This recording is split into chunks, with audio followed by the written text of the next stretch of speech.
Attorney Ricky Tumutorgo, nagtataguyod ng katotohanan, nakikipaglaban para sa bayan. At ang isinalang ngayon na testigo ay yung auditor ng COA na humahawak ng mga confidential at intelligence funds. Si attorney, CPA lawyer, si attorney Wamil. Hindi ko lang natandaan yung pangalan niya. Pero mga kabunyog, ang lumabas dito sa ika-11 na araw ng impeachment trial, ay grabe, durog si Sara. Durog si Sara, mga kabunyog, mga kabayan. Hirap ang depensa. Ano ang nakita natin doon? Grabe talaga ang anomalya sa confidential funds. Mga kabunyog, mga kababayan. Ano talaga? Ewan ko na lang dito sa mga senator judges kung hindi pa rin sila maliwanagan dyan. Kitang-kita naman, kay Bunyog Ricardo O, di ba? Kung anong ginawa ng kampo ni Sara Duterte. Sa simula pa lang, mga kabunyog, mga kababayan, unang issue pa lang, ano ang una kaagad na lumabas? Matindi. Sabi ni Attorney Wamil, yung COA auditor tungkol sa mga confidential funds, tinanong kasi ni Attorney Lorna Kapunan. Magaling yung tanong ni Attorney Lorna Kapunan. How many vice presidents have you audited? Ang tanging nung time lang po ni Vice Presidente Sara Duterte. But there were three. Who were the vice presidents during this period? Ang naging mga Vice Presidente po since I assumed with ICPAO in 2014 ay si dating Vice President Binay at si dating Vice President Leni Robredo at yung ating incumbent Vice President po na si Sara Duterte. So tatlong vice president, Vice President Binay, Vice President Robredo at Vice President Sara Duterte. Sino-sino sa kanila ang inaudit mo tungkol sa confidential funds? Ang buhat po nung nag-assume ako nung 2014, ang tanging si Vice Presidente Sara Duterte lang po yung aking na-audit na may Bakit, confidential fund. Bakit, Mr. Witness? Bakit Vice President Sara Duterte lang ang inaudit mo ng confidential funds? Dahil po, since nung nag-assume po ako ng 2014 sa ICPAO, wala pong naging appropriation for confidential funds si dating Vice President Binay at si dating Vice President Robredo. Tanging si Vice President Sara Duterte lang po yung nagkaroon ng appropriation for the confidential funds. Doon pa lang matindi na yun, mga kabunyog. Tanging si Sara Duterte lang daw ang na-audit niya na Vice President. Bakit? Kasi si Sara Duterte lang daw ang Vice President na mayroong confidential funds. Ay talagang matindi. Doon pa lang, durog na si Sara doon mga kabunyog. Matindi yun. Ibinunyag kaagad ni Attorney Wamil yun. Kasi tinanong ni Attorney Kapunan kanina. Yung iba pong mga vice presidents na-audit mo bilang ikaw yung auditor ng mga confidential funds, ano pong observations nyo? Sabi niya wala naman. Kasi wala naman akong na-audit na ibang vice presidents. Halimbawa, si dating Vice President Binay, wala namang confidential funds. Si dating Vice President Leni Robredo, wala naman. Tanging si Sara Duterte lang ang Vice President na may confidential funds. Patay. Matindi mga kabunyog. At ito pa, sunod na tanong ni Attorney Lorna Kapunan, how about sa DepEd?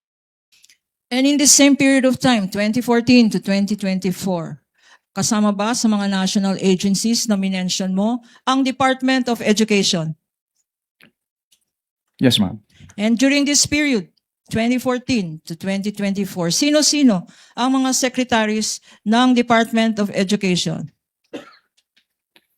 Sa pagkakaalala ko po, ang mga naging DepEd secretaries po ay dating Secretary Luistro, dating Secretary Briones at ang ating Vice Presidente in her concurrent capacity as the DepEd Secretary during that time po.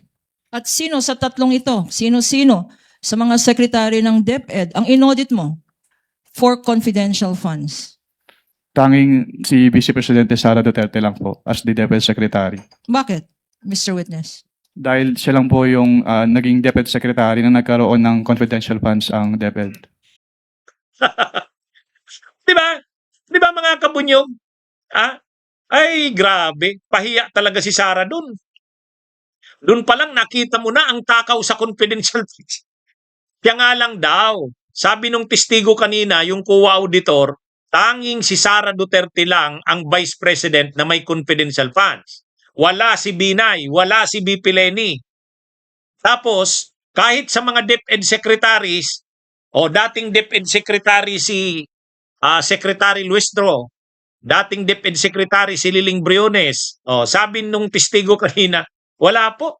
Wala po akong na-audit na DepEd confidential funds. Dito lang po kay DepEd ng secretary ng DepEd si BP Sara, doon lang po may confidential fund. Ay mga kabunyog, mga kababayan, matindi talaga. Matindi. Matakaw talaga sa pundo. Matakaw sa pundo, mga kabunyog. Ah, imagine niyo, siya lang pala ang secretary ng DepEd na humingi ng confidential funds. Siya din lang pala ang vice president na humingi ng confidential funds. O, dun pa lang, durog na si Sara. Kaya sa totoo lang, mga kabunyog, mga kababayan, sa pagdinig kanina, sa trial kanina, pahiya talaga si Sara. Imaginin nyo naman, siya lang pala ang vice president na may confidential funds. Sabi nung COA auditor, kasi wala naman daw siyang inaudit na confidential funds ni Binay. Inabot niya daw si Binay. Matagal na siya sa COA. Matagal na siya sa COA. Matagal na rin siya sa DepEd na nag-audit ng ano. Pero wala naman daw yung DepEd. Wala yan. Sabi ni Attorney Wamil. Sa totoo lang, bakit naman talaga dapat magkaroon ng confidential funds ang DepEd? Hindi naman kailangan. Bakit naman may confidential funds ang Vice President? Wala naman dapat confidential funds ang Office of the Vice President. Ang Vice President, papalit siya sa Presidente kung may mangyari sa Presidente. Di ba? Bakit mo naman kailangan ng Saan mo magagamitin ang confidential funds? Intelligence, yan? Kailangan mo ng mga informants, yung magbibigay ng mga information tungkol sa national security. Sino ba ang mga ahensya ng gobyerno na may trabaho sa national security? Ay natural ang DND, ang DILG at ang PNP. Yan, kailangan yan. Ang NICA, National Intelligence Coordinating Agency. Ang Office of the President, kailangan yan. Kasi bilang President, dapat magaidan ka sa mga decisions mo. Kaya dapat talaga mayroon kang panggasto sa confidential funds. Pero ang Vice President, bakit ka naman magkakaroon ng confidential funds? Lalo na ang DepEd. Curriculum ang mga inaayos dyan. Bakit naman kailangan mo ng... Kasi tingnan nyo, mga kabunyog, saan ba ginagastos ang confidential funds? Yung mga informants tungkol sa peace and order sa national security, yun ang bibigyan mo. Mga informants, bibigyan mo ng reward. Yung mga informants, pangangalap ng mga intelligence information, yun. Kaya intelligence gathering ang confidential funds.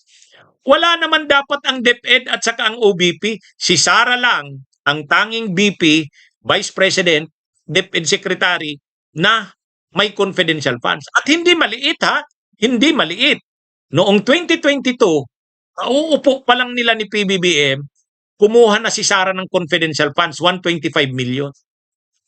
Noong 2023, 500 million ang confidential funds ng OBP. Pagdating naman sa DepEd, 112 million. 112 million ang confidential funds ng DepEd noong 2023. Mabuti na lang noong 2024, magkaaway na ang Uniteam. Magkaaway na ang Uniteam noong 2024, hindi na siya binigyan ng confidential. Nakita nyo, mga kabunyog? Kaya yung doon pa lang sa issue ng bakit naman mayroong confidential funds ang Vice President? Bakit naman mayroong confidential funds ang DepEd Secretary? Ang nangyari dito, napahiya si Sara.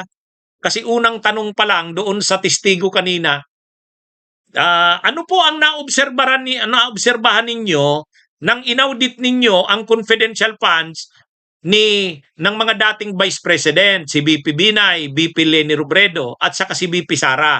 Ang sagot ng testigo kanina, si Atty. Wamil, wala po. Wala naman pong confidential funds ang mga dating Vice President, si Sara lang. Oh, how about DepEd? Anong masasabi mo? Ha? Ay wala rin po. Yung mga dating DepEd Secretary, si Secretary Luis Tro at saka si Secretary Liling Briones, wala rin po. Ang mayroon lang talagang confidential funds na secretary ay si Sara Duterte. Kailan lang natigil ang confidential funds ni Sara? 2024. Bakit natigil na yung confidential funds niya? Kaaway niya na ang Unity, mag-away na sila. Mag-away na. Pero kung hindi nag-away ang Unity, kung hindi nag-away, ay grabe, hihingi pa ng mas malaking budget ng confidential fund si Sara. Hindi sa totoo lang. Kaya sa totoo lang, malaki rin ang naitulong na nag-away ang Uniteam eh. Bakit? Sa tingin nyo ba kung magkasundo pa rin ang Marcos at ang Duterte, mapapahindian ni PBBM si Sara? Mapapahindian ba ni PBBM si Sara? Hindi. Matakaw si Sara. Kailangan niyang pagbigyan si Sara. O tingnan nyo, kailan umupo si Sara at si PBBM? June 30, 2022. June 30, 2022. Anong ginawa ni Sara? Humingi ka agad ng budget kay PBBM. Binigyan naman ni PBBM 125 million. 125 million confidential funds. Nakarating kay Sara December 13. Kung iba-iba, hindi mo mauubos yung 125 million. Ilang araw na lang, December 13, Pasko pa, tapos New Year. Pero anong ginawa nila, Sara? Inubos. Inubos yung 125 million. Inubos. 11 days. Inubos. Kaya matindi, mga kabunyog. Noong 2023, hindi pa magkaaway ang Uniteam, binigyan na naman siya ng Kongreso. GAA. Binigyan siya ng 500 million. Confidential funds ng Office of the Vice President.